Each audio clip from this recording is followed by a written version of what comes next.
access, I feel, to your interiority, in that you're not concerned then with your, say, physical safety, or even with what you're concerned with in seeing, because ultimately the lights are turned out, you're in complete darkness, and whatever visual hallucinations you may experience are muted because of that. Now, if you have to go to the bathroom, that's a whole nother story.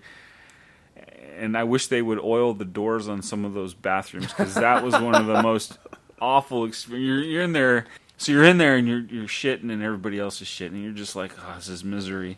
And then all of a sudden it starts affecting you, and then you start hearing the auditory hallucinations, where it's like all these echoes and sounds, and everything becomes accentuated, so that creaking, screeching door becomes like a woman being murdered in the next room. It's just horrible. And then the lights start to change, and everything suddenly shifts, and it's like you're looking at everything through a prism, and it's like everything is exuding rainbows.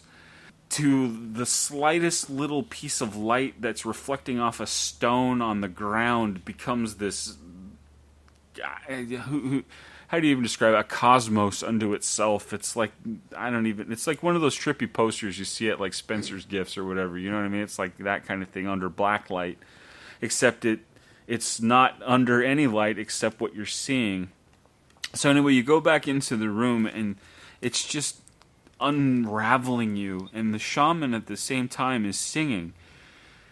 And you realize, I mean, imagine if you listened to his singing when you weren't under ayahuasca, it would be aggravating and irritating and meaningless. But when you're under it, it's like this soothing sort of, it's like if you have a baby and you're sort of rocking the baby and you're patting it on its back and you're sort of soothing the baby, and it seems content and calm. And when you stop, the baby starts to fuss and you freak out. And then you start rocking it again and patting it on the back, and you realize that's what the shaman is doing to you, that the song and the sounds, like he had this like bunch of leaves on a branch, and he would sort of smack it against his hand, and it made this sort of shushed kind of smacking sounds, like shh, shh, shh, shh. So it wasn't like a maraca sound, but I don't know, it was the perfect sound is what it was, because it drew your attention and softly sort of held you there.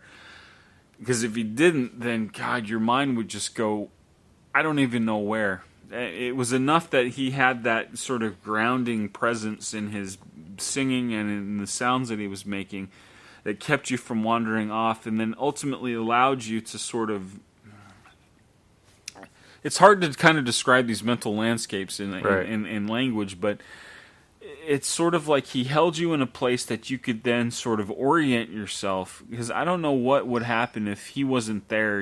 I think you would drift off, and the darkness or whatever devil or demon that you had within you that you're there to kind of purge or get to know or accommodate would overwhelm you. So I think he was the one that kind of guided us through all of these sort of trips. Yeah, this internal process, because it wasn't just a straight shot. It was a building kind of thing. And then his song would change in relation to what you were experiencing. So I wonder if through his own experience with ayahuasca, he knew what the mental landscape was of that experience and was able then to use that experience to sort of guide everybody else behind them as you went through it. Because I don't know, like I said, what we would have done without him.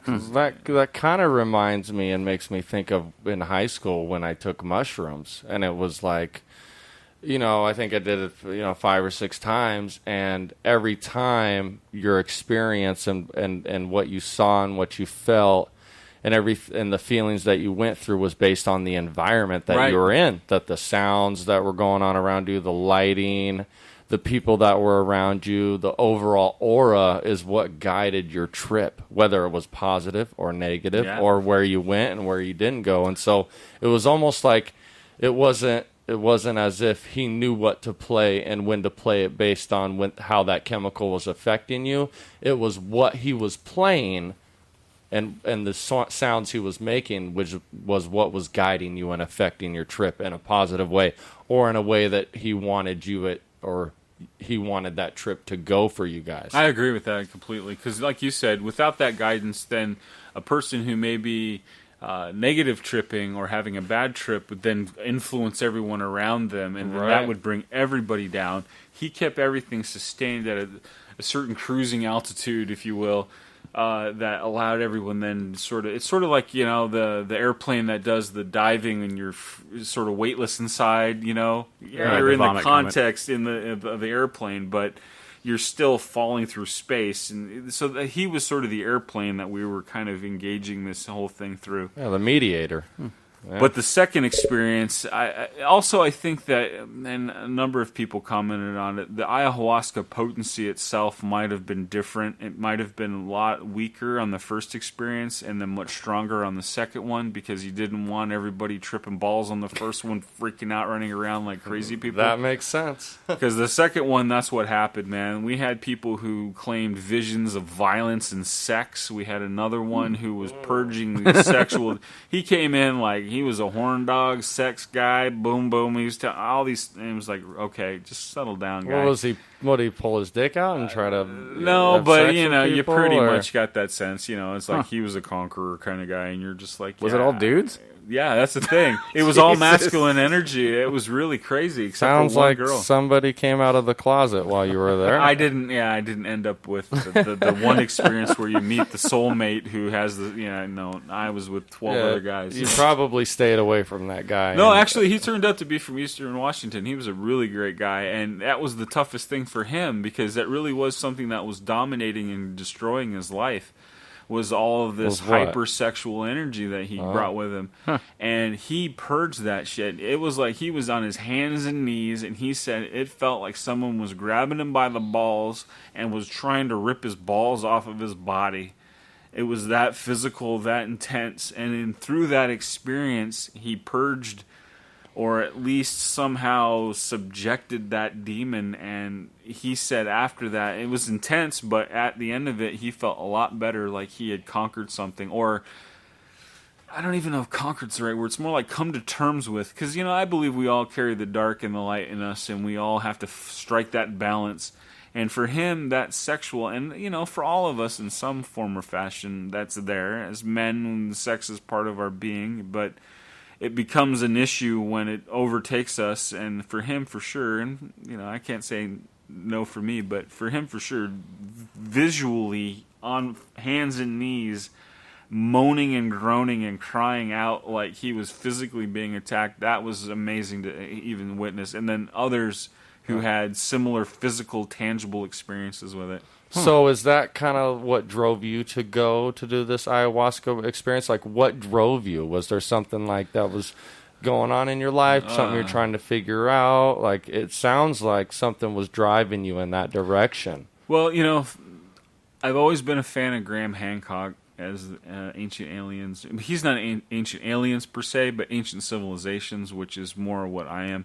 But he spent a lot of time focusing later in his career on ayahuasca and his own personal experiences. So that kind of drew me in. But then, separating from my wife and working through all of those issues and coming to terms with myself and where I was at, and then,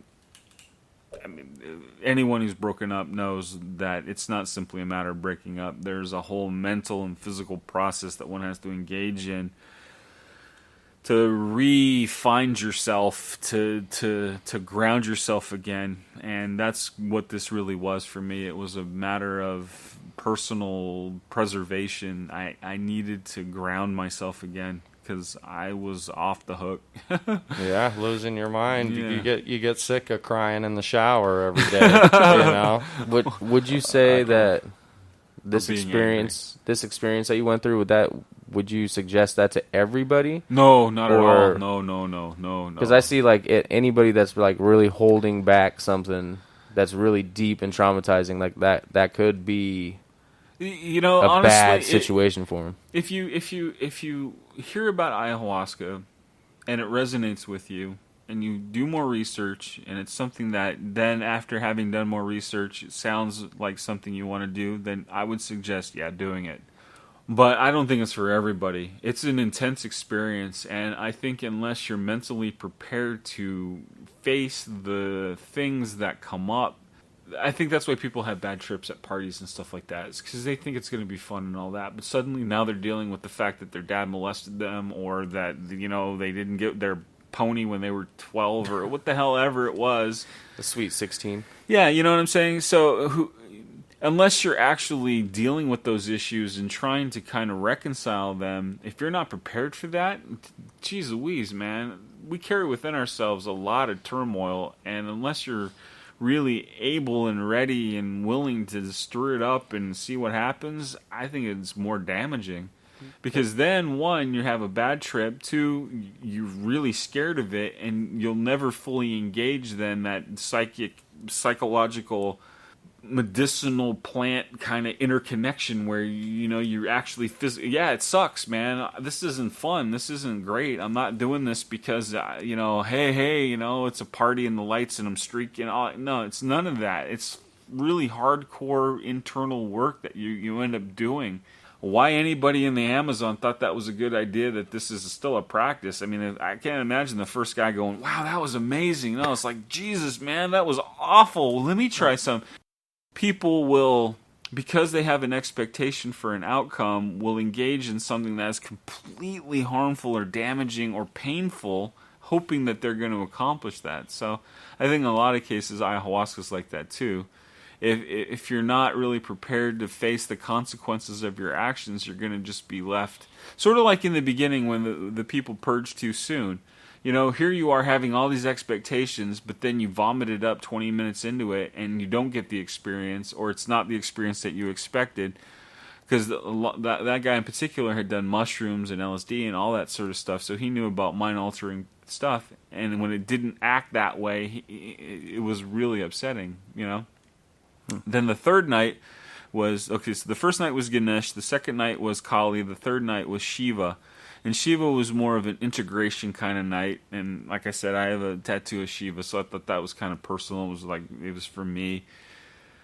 And that, to me, was like probably the most intense experience, because that one was really more reflective of like the issues that I was having with my wife, ex-wife, whatever. And it was like I was in the eye of a hurricane, and she was the hurricane.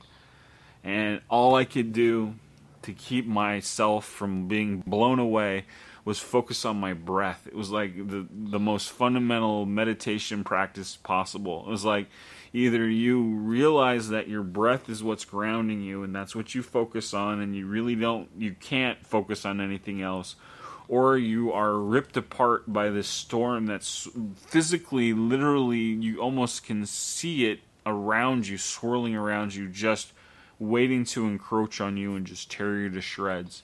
So for me, that was all I could do in the third experience, was just to maintain myself by meditating on my breath, which was a powerful experience because, when you meditate and you focus on your breath, it's easy to get distracted. But when you have the impetus of annihilation, focusing your mind, it becomes really easy to do, So for 2 hours, I was like, I'm going to die if I don't focus on my breath. It's pretty much what it was. How symbolic is that, though? No, like truly. Your ex-wife, you're going through this divorce, is the storm, the hurricane, and you're in the eye of the storm, and the only thing you can do is breathe. No, truly. You just got to just breathe through it. You got to stay calm.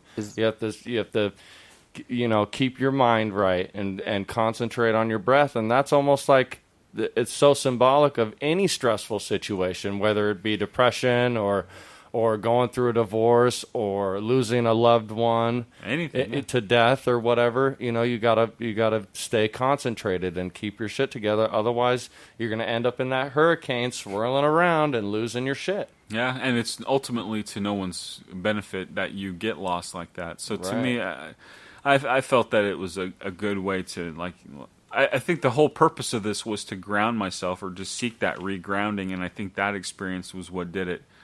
Because like you say, and anyone who's been through one of these traumatic breakups or whatever, it's easy enough to lose yourself and get lost in drugs or alcohol or whatever it is that you want to just blow your mind away and just distract yourself from the truth of your situation, instead of just facing it and saying, look, it's gone, it's over, move on. And the only thing you have left is the thing that you always carried with you anyway, which is yourself and your breath and your being. and you find that ground again and rebuild from that place. And ultimately, I'm still in that process, you know. Right. With a lot of stuff in my life, like when I went